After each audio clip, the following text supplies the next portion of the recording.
Hey, what's up everybody, and welcome back to another episode of News Dose, where I give you all of the latest gaming news, and PlayStation has absolutely been knocking it out of the park with PlayStation Plus.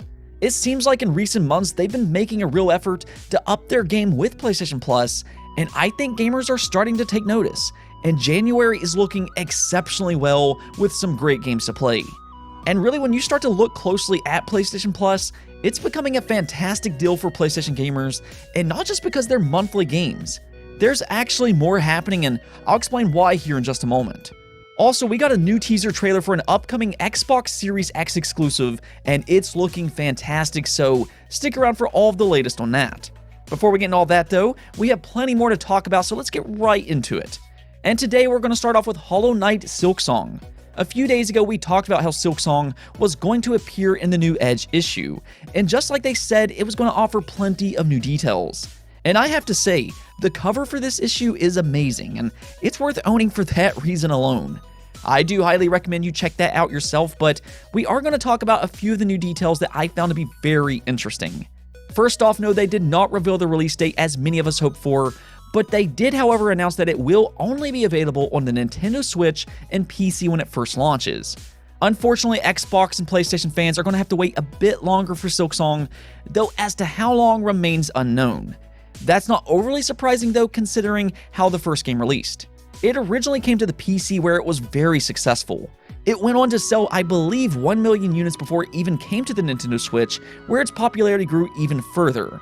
And then it eventually made its way to Xbox and PlayStation, so actually with it releasing on both the Switch and PC day one is somewhat of an improvement compared to how the original game released. Still, I do know that it's disappointing for Xbox and PlayStation fans eager to play Silksong.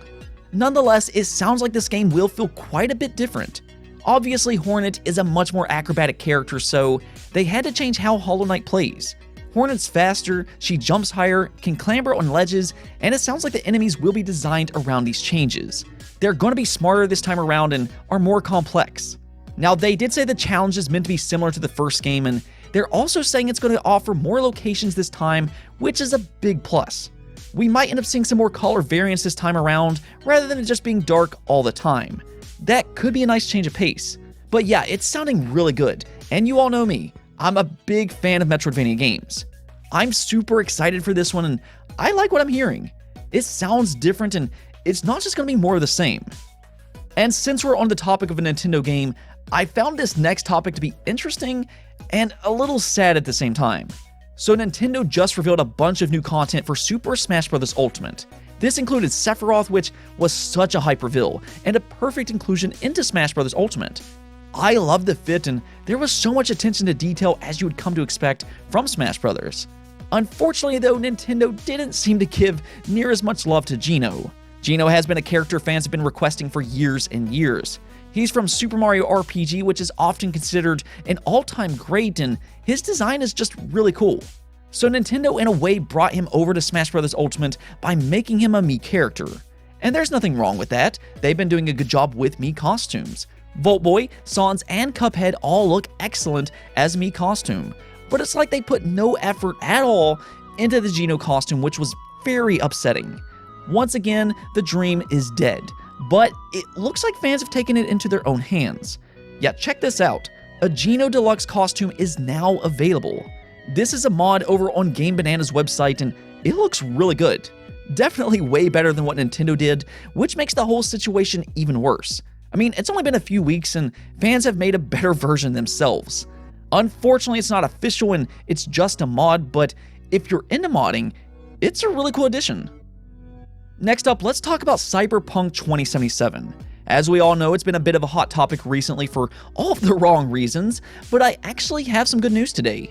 Yeah, that's a very nice change of pace, but over on CD Projekt Red's official website, they confirmed that free DLC will be coming to Cyberpunk in early 2021. Now, we've known for a little while that they had free DLC planned, but there has been some concern since they're working on various different bugs. And when I say various, I actually mean a ton of bugs, which will take a lot of work to fix. Still though, that free DLC looks like it's on track, which is good news for those who have already completed Cyberpunk. In fact, I just finished the main campaign last night, and once again, I have to say, it's a really good game outside of its bugs. A lot of games kind of miss when it comes to making your decisions in games feel meaningful, but I can't say that about CyberPunk. Your decisions truly matter, and I'll just leave it at that. What I think CD Projekt Red is going to do, though, is probably get those January and February updates out first, and then after that, we might get the DLC.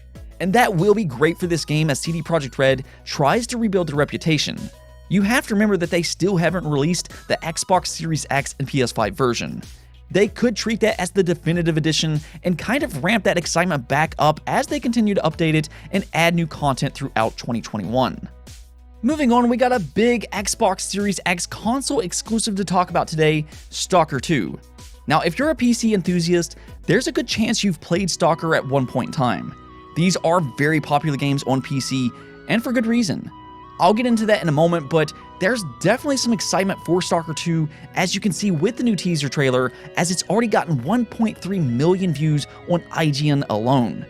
We haven't seen a new Stalker game in a decade, but it's finally coming back and it might be releasing in 2021. That's not confirmed just yet, but that's what I keep hearing. It will be available on PC, Xbox Series, and Xbox Game Pass day one. Yeah, you gotta love Xbox Game Pass. The best deal in gaming just continues to get better and better, and this will be a huge release for both PC and Xbox. Well, they did release a new in-engine teaser trailer yesterday, and it looks absolutely excellent. While it doesn't exactly show any new gameplay, what we saw was stunning and very telling, and I'll explain why.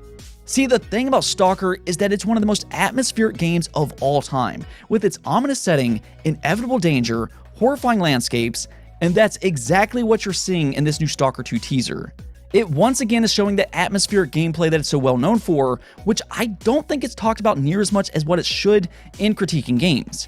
It's very important, and I think with that extra power you're seeing in modern games, this is going to be an incredible experience. PC gaming has made a quantum leap since the last Stalker release, and the Xbox Series is a beast as well. I think this could end up being a bigger release than some fans realize, and especially for console players that hasn't really experienced a Stalker game before.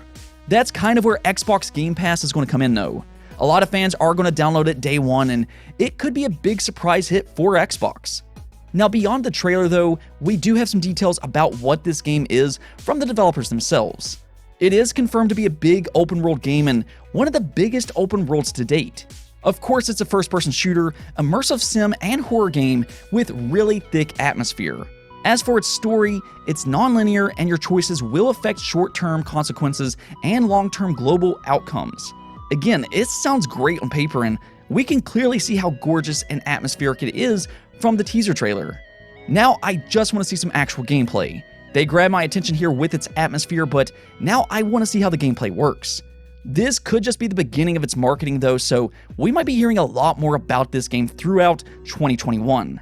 Let me know what you thought of the new Stalker 2 trailer though. In other news, let's talk about PlayStation because they have been doing an exceptional job with PlayStation Plus here recently, and that continues into 2021. Yes, they did reveal the January lineup, so let's check it out. The PS5 will get Maneater, while the PS4 will get Greedfall, and the big one, Shadow of the Tomb Raider. That's another really good lineup for PlayStation Plus, as all three of these games are not all that old, and they're good games. Now, Maneater will only be available on the PS5, which is kind of a weird but an oddly fun game. One of my good friends enjoyed this game a lot more than I expected him to, and it did get a PS5 update. That's why this will only be available on the PS5. And then Greedfall, which is a nice double-A game. It's a pretty good RPG that went a little under the radar. Being in PlayStation Plus, though, could help that game out.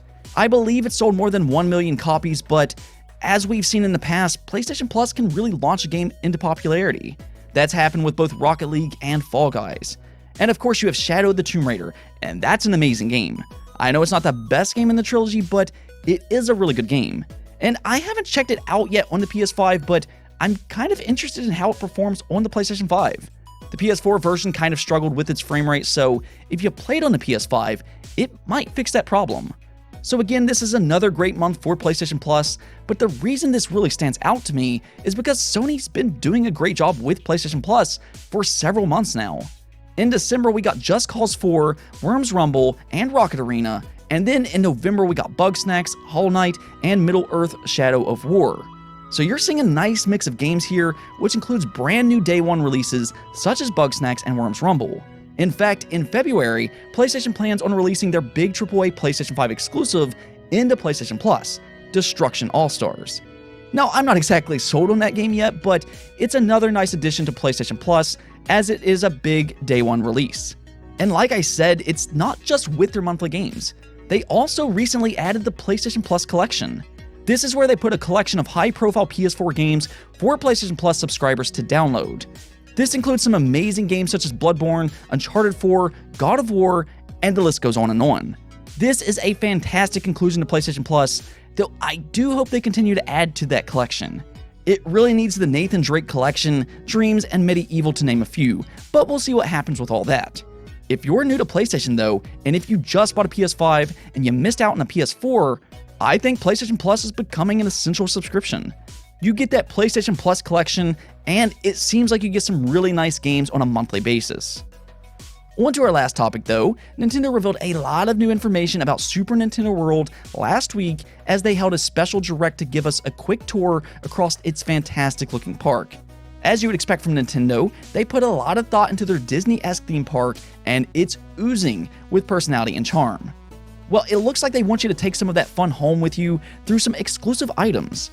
So those Power You bracelets that they were showing not only interacts with several different items across the theme park, but it's also an amiibo. Yeah, that's right, you can take it home and use it on your Nintendo Switch. That's a nice touch by Nintendo, as most places that you get bracelets like this, you just kind of forget about them. With Nintendo though, you can add this to your collection and it's just a nice extra layer of fun. Now they're also selling some exclusive items in their gift shop. We've already seen a few of them, including some special edition Mario Kart toys. So I'm starting to think if you're a big collector, they're definitely giving you an extra reason to visit their theme park. However, it really does look great and I wouldn't mind going there in the future myself. Anyways though, that's it for this episode, but before I go, I want to wish everybody a happy new year. I hope you have a great 2021. As always though, if you enjoyed this video, make sure to hit the bell notification and subscribe button for more content just like this. Also, if you'd like to support the channel through Patreon, thank you for making this content possible. Peace out.